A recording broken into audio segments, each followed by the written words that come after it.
Welcome pre-calculus students to class today. Hope you guys are doing well and working hard on your schoolwork. Today, of course, is Monday. I'll get to that in just a second in announcements, so hold that thought for just a second. But hope you guys had a good weekend. Hope you guys are ready to learn some math. I hope you're staying on top of your math. This is not a class you want to get behind on. You've probably figured that out by now, so please call me or email me if I can help you at all. That is part of my job, and you are not going to bother me if you do that. Some announcements: there will be a test next Monday, and you know that every other Monday we meet. So there will be a test next Monday. A review sheet will be given to you this week on Friday, so understand that. Quizzes are due today. So I hope that you're staying on top of those. If I don't hear from you today, then I'm going to be contacting your parents and letting them know that I have not received your quiz or heard from you.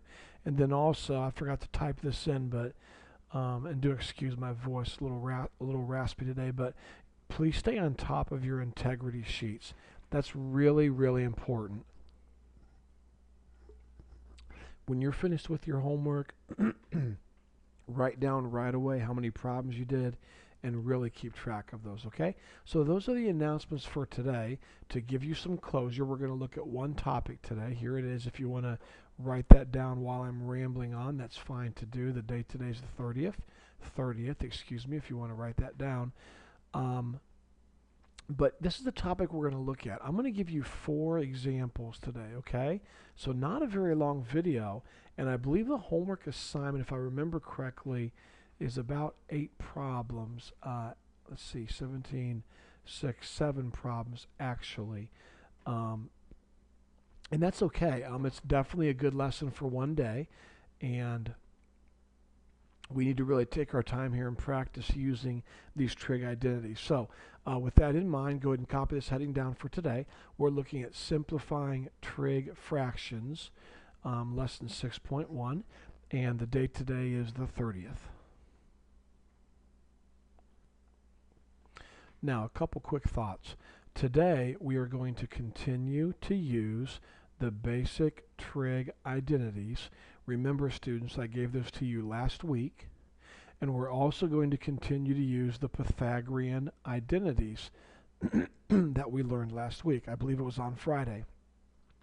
You should have started by now a trig identity sheet, and you should have all of these trig identities written down and the Pythagorean identities written down. So have those out. Go ahead and get those out now. We're going to use those today as we try to simplify these trig fractions. There is not a step-by-step method to use on these problems. Man, I wish there was. Math is so much easier when a teacher says to the students, step 1, 2, 3, 4, 5, and you're finished. That is not the case with these types of problems. Practice, the dreaded word in math, or in other words, homework. Practice is the only way to get better at these types of problems. Practice is the only way. Experience, experience, experience. And so we're going to do some of these now in class, and hopefully you'll start getting better and better at these the more that we do some of these. And hopefully you'll start seeing some little tricks and little ideas as you make these substitutions and manipulate some of these trig expressions. All right. So with this in mind, simplifying trig fractions, lesson 6.1. Today's the 30th. Let's go ahead and take a look at our first problem here today. Okay, now like I told you last week, it's really helpful to know the answer to these before you get started, and that's not at all cheating. That just lets you see how far you want to take this problem. So I have the answer typed right here, just covered up. There we go.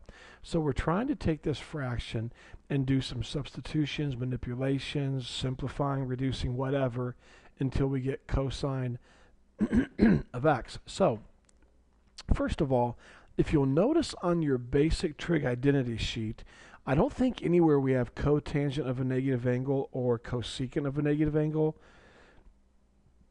But what we do have is this. We do know that cotangent, now watch what I do here, students, please watch this. I do know that cotangent is the same thing as 1 over tangent. So for cotangent, I'm going to go ahead and put 1 over tangent. Now here's why I did that. Please listen to me. Do I not have on my trig identity sheet tangent of negative theta? Yes, I do. You'll see it there somewhere, okay? And if I take cosecant of negative theta, remember cosecant is the same thing as 1 over secant. You will see that right there on your trig identity sheet. So there, okay? Hopefully you understood what I've done. I substituted something in for this, and I substituted something in for this. Now, if you'll look at your trig identity sheets, you will see somewhere that it says tangent of negative theta equals negative tangent theta. So now, for this right here, I'm going to go across this way. Watch what I do. I'm going to put 1 over negative tangent theta, and then put my big fraction bar right here. You should see that somewhere in your trig identity sheet, okay? And I guess I could take a second and do this. I mean, I may as well. Why not? Hold on one second. Let's go ahead and do this. Let's pull up this sheet. 30th, 27th, ink. I think it was the 27th. Let's see if that's right. And we'll keep referring back to this. There they are, right there. So I'll keep going back to this page a lot during the video, okay? That'll help a lot, so that's good. Okay, let's go back to where we were. Okay, so tangent of negative theta is negative tangent theta. You'll see that right here. Look at that. Tangent of negative theta equals negative tangent theta, all right? So that's going to be a help to us there. And now, see this secant negative, I'm sorry, I apologize, guys. Cosecant right here would be sine. This would be sine, and we should know that. I should know that, and I'm sorry. The inverse of cosecant is 1 over sine theta, 1 over sine theta. So if you'll look at your identities here, there it is. Sine of negative x equals negative sine x. Do you see it right there? So with that in mind, I can now say 1 over, okay, sine of negative theta is the same thing as negative sine theta, okay? So let's continue on. Now I've made theta just into theta. And by the way, I know I have cosine x right here. Do you see this? That's what we're trying to end up with. I could not find a theta to type, and that's why I put an x. Let's go ahead and make that a theta right now. So we're trying to end up with cosine theta. Now, let's be really careful here, okay? Look what I have. Please, students, watch carefully. I have 1 over negative tangent theta, right here. See it? Divided by, see that big line right there, big fraction bar? Divided by 1 over negative sine theta. Do you see what I did? I took this real big fraction bar and I made it a division symbol right there, okay? So now when you're dividing two fractions, do you remember what to do? You flip the fraction and you multiply. So I'm going to make this multiplication and I'm going to flip this. So now what I would have would be, I would have negative sine theta up top. I would have the 1, didn't mean to do that. I would have this 1, might not be movable. This 1 in the bottom right there. So I've taken my fraction, I flipped it. So I have 1 times negative sine theta. That would be negative sine theta. And then I have negative tangent times 1. That would be negative tangent theta. We're not close to being done, so please pay attention. Watch. Now a negative over a negative would make the whole fraction become positive, or you could look at it like a -1 and -1, and they cancel out. Either way, we now have sine theta over tangent theta. Man, we're still struggling. How in the world are we going to get that down to cosine theta? Well, don't forget, if you'll look at your trig identity sheets, and I'm so glad that I've pulled this up here for you to see this. Look right here, students. Tangent right here equals what? Sine over cosine. Sine over cosine. So with that in mind, see this tangent right here? Instead of putting tangent, I'm going to put sine over cosine. Now, why would I do that? Well, I'm glad you asked. Watch this. I have sine up top. That's the exact same thing as sine over 1 divided by sine over cosine. So divided by, let me fix that, divided by sine over cosine. And now when you're dividing two fractions, of course we make this multiplication and we flip the second fraction. Let's see if we can do that without getting too much stuff here. So we're going to pull that down here. And that did not work at all, so we'll try it again. That'll go up top. So there we have successfully flipped our fraction. So now instead of divided by sine over cosine, we have times cosine over sine. And look at this. See your sine cancels with your sine, and look at that. 1 times cosine would be cosine, and 1 times 1 is 1, so the whole thing's over 1, or just cosine theta. Now you see why there's no step-by-step method. And if you're hating this, you are very normal. All the students I've taught down through the years have not liked simplifying trig expressions and proving trig expressions, which we're going to do later on this week actually, and those are pretty hard. Okay, so it's just looking at this, what you're starting off with and what you want to end up with, and then looking at your identities here and saying, what can I substitute in to make this work? And here's your Pythagorean identities. What can I substitute in to make this thing work a little better? All right. Okay, let's go ahead and move on to this problem here. So go ahead and copy this in your notes. I always move fast, so I'm going to keep going. Of course, if you need to pause the video, feel free to. That's the answer you want to come up with right there. Okay, 2 plus 3 cosecant t. Now, look, students, as soon as I see 2 sine squared sine minus a number, I'm thinking this. I'm thinking 2x squared plus x minus 3. I guess I should use a t. I really should to be correct. So 2t squared plus, now there's a 1 right here in front of the sine t, so it's like 1t, so plus t minus 3. And now if I can factor that and then put sine back in, that's probably going to help. So real quick, I'm factoring a trinomial. I do not have a lead coefficient of 1. Unfortunately, I have a lead coefficient of 2. So I take my lead coefficient times my constant term, and I get a number right here, which would be -6. Then I say to myself, what two numbers multiplied together give me -6? When added together, give me this +1 for my middle term. Well, would that not be a +3 and a -2? Think about it. If you multiply those, you get a -6. If you add those, you get a +1. So I bring down my 2t squared. I bring down my last term, -3. And then instead of putting a 1t, I'm going to let these two numbers replace 1. So I'm going to put a +3t and a -2t. So I rewrote this 1t as 2 terms. All right. Now, let's pull out what's common in the first 2 terms. That would be a t. So you're left with 2t plus 3. Notice there's nothing common here at all to pull out, but notice your first term here is negative.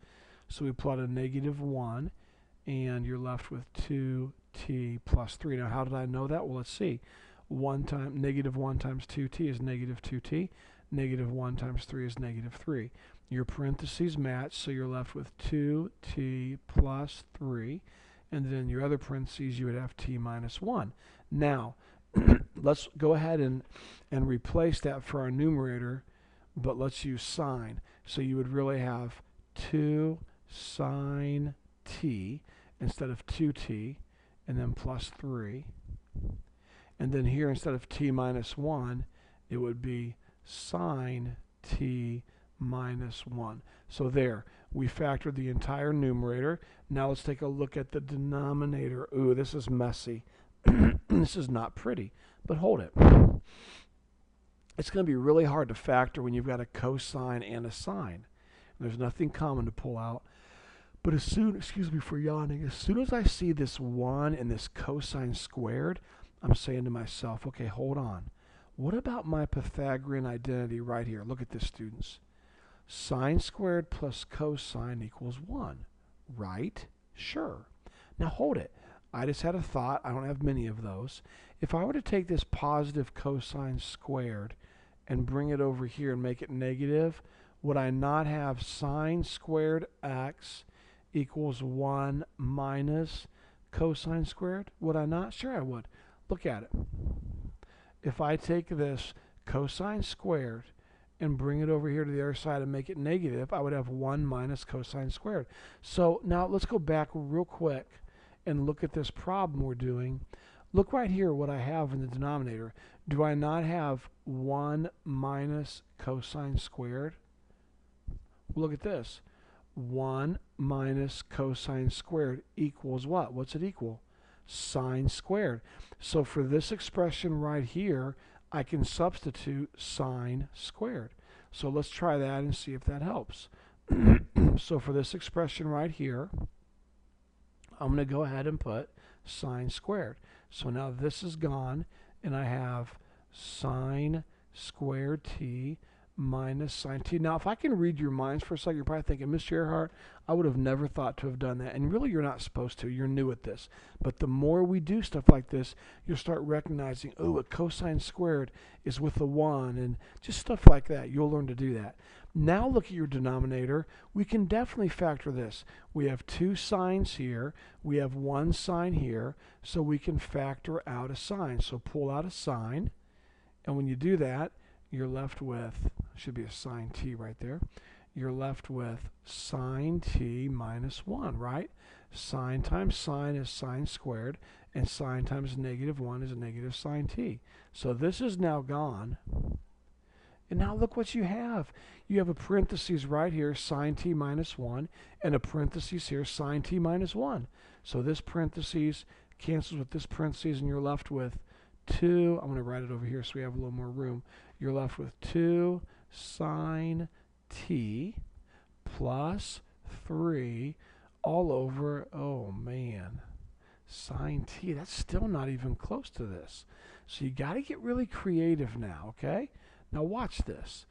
I'm thinking, now look, I could take this and split it into 2 fractions. I could say 2, now watch this, 2 sine t over sine t, and there's a positive sign here, so plus 3 over sine t. Now before you throw something at your computer screen, you can't do that. Yeah, I can. Look, let me ask you this. If I was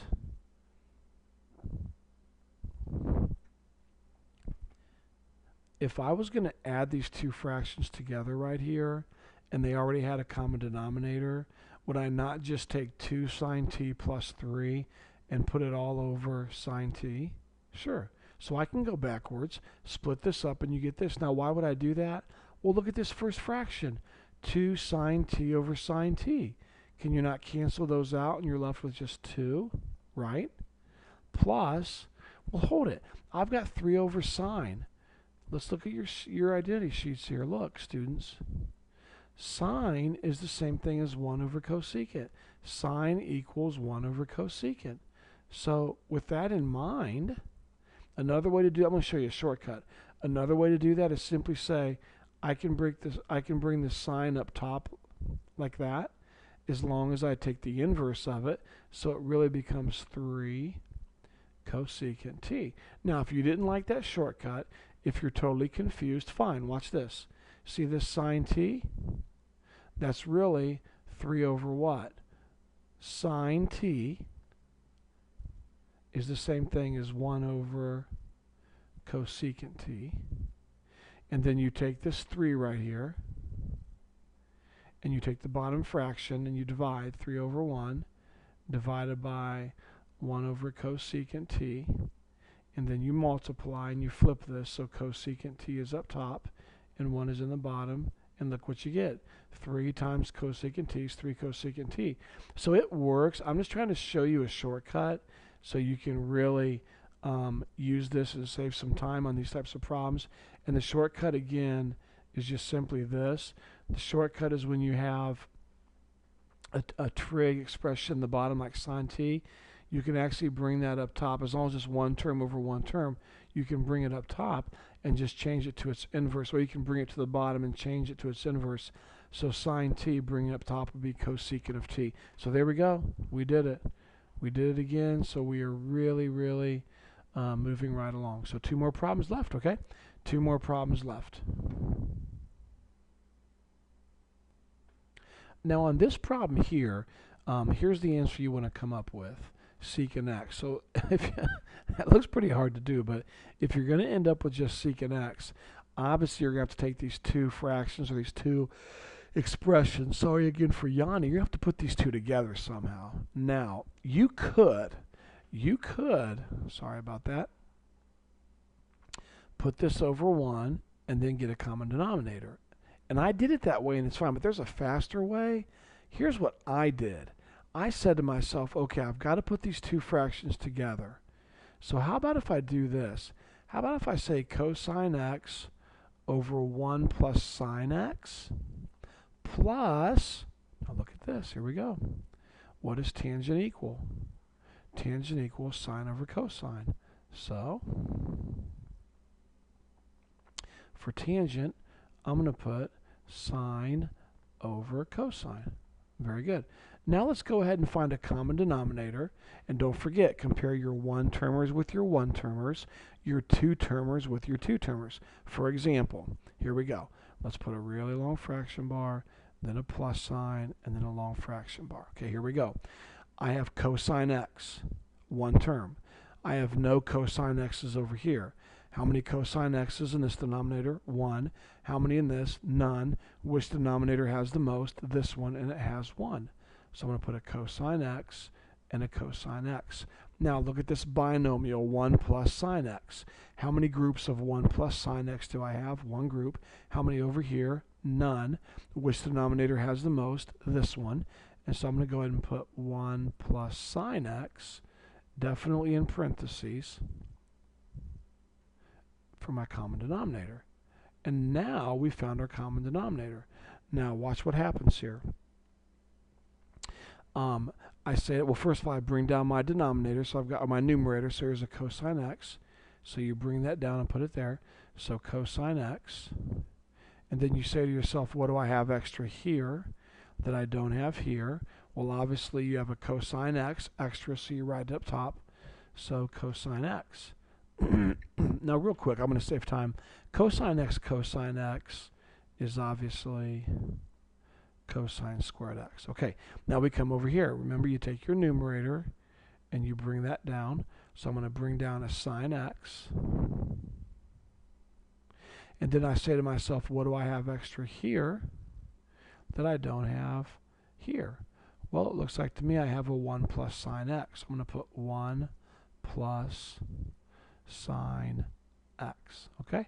Now, again, to save time or to get some space, I'm definitely going to have to take this to another page to get some more room. So, all right, there we go. Now, let's continue on. And actually, I'm going to do that, and that, and that. So I have the whole thing. That 2 is kind of cut off. So, all right, there we go. Much better. Okay, now our goal, of course, is to take this and to simplify it down so we just have secant x. It's not going to be super easy to do, but let's go ahead and see what happens. Now, watch carefully.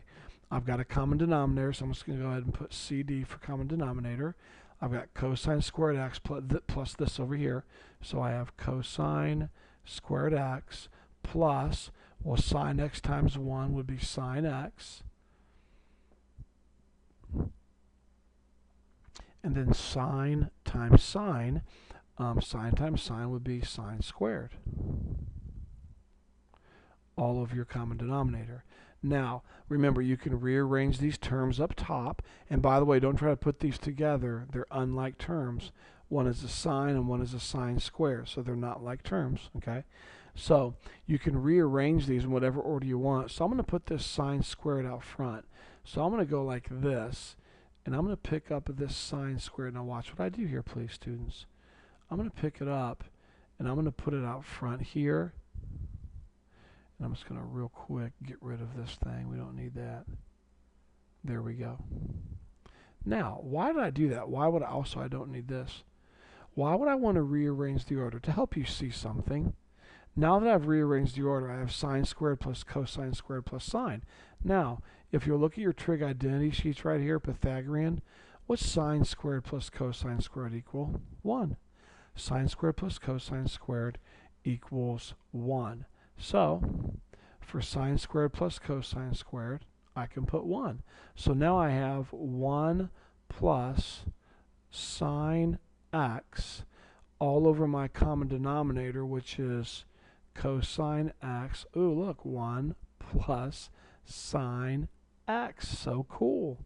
So I can take this and cancel this, and now I'm left with 1 over cosine x.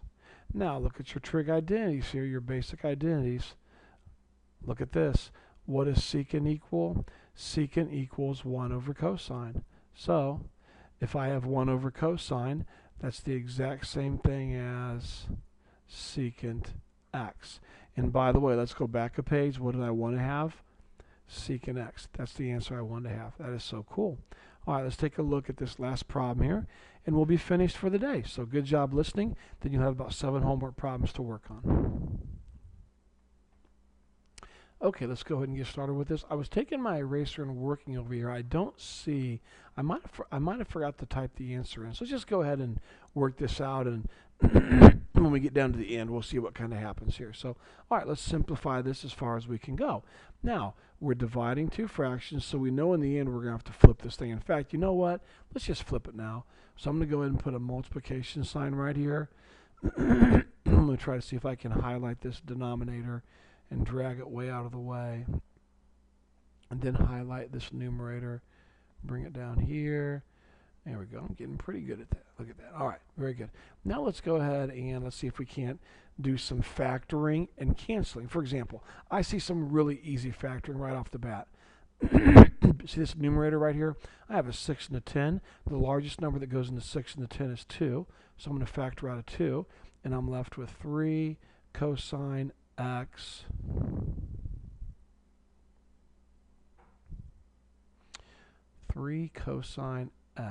hold on one second, minus 5. And I'm going to tell you something right now, students. I can see right now I copied this problem wrong, because this is definitely supposed to be a multiplication symbol at the beginning, not division. I'm just telling you right now, trust your teacher, even though I just messed up. That is definitely the original problem should have had a multiplication symbol, so we should not have flipped it. Why does that matter, Mr. Gerhardt? Because believe me, they set these problems up so that things cancel, and if we don't have it written the right way, then in the end, nothing's going to cancel, and we're going to have a big mess on our hands. So I hate it when I make a mistake, but I can either hide that and not admit it, or I can just say, hey, I messed up, so let's fix this. So let's change the original problem. Let's go back to where it was. Let's not flip this, okay? In other words, we're going to say the original problem had a multiplication symbol, so we never had to flip it, okay? So I apologize. Take your erasers out, pause the video, fix your notes, and then let's continue on. I hate that, but it is what it is. So, okay, back to factoring this here. I can definitely pull out a 2. And so I'm left with 3 cosine x minus 5, because 2 times 3 is 6 cosine x, and 2 times 5 is negative 10. Now, look at this. I know the square root of cosine squared, and I know the square root of 1, and my middle sign right here is negative. So I can factor this pretty easily. I mean, I'm going to go ahead and cross this off. What's the square root of cosine squared? Well, cosine. So put a cosine and a cosine. And what's the square root of 1? Well, a 1. So put a 1 and a 1. Cross all this off. Make one positive, make one negative. Cool. So we're doing really well, actually. Now, let's come over here. 2 cosine x minus 2. Well, you can pull a 2 out. Factor out a 2.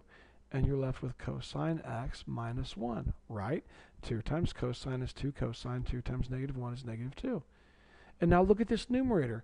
I know the square root of 9 cosine squared, and I know the square root of 25.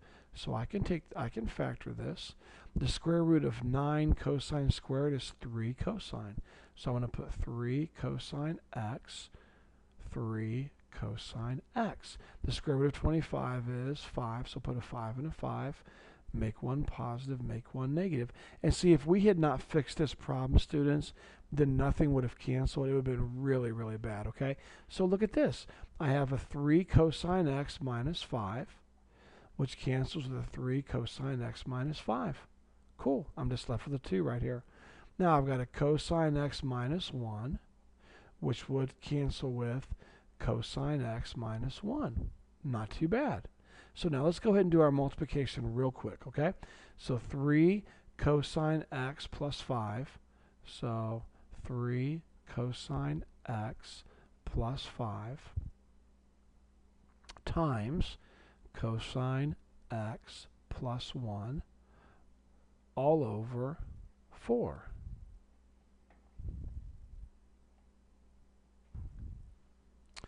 And we could try to do some more simplifying to that, but that's good enough for this problem. For today, that's good enough. So we've done our canceling. We've written our top. I guess if you want to do the multiplication, I'm not going to make you, but you could take 3 cosine times 1. So that'd be 3 cosine squared x plus 3 cosine x. And then you could take the 5 times cosine, the 5 times 1. That'd be a positive 5 cosine, positive 5. Then look right here. You have a cosine x and a cosine x right here. Positive 3 and a positive 5, so that'd be a positive 8 cosine x. Bring down your positive 5 right here. Bring down your positive 3 cosine squared x all over 4. Okay? And you don't have to do all that. You're more than welcome to just leave it like this in parentheses. That's totally acceptable. Okay? All right, there's your homework. I want you to do page 544, number 17 through 29 odd. That's 7 problems. Please work hard on these. Use the homework help video to help you. Call me or email me if you have questions, and your quizzes are due today. So please contact me and let me know what's going on with those, okay? Have a good day, and we will talk to you guys tomorrow.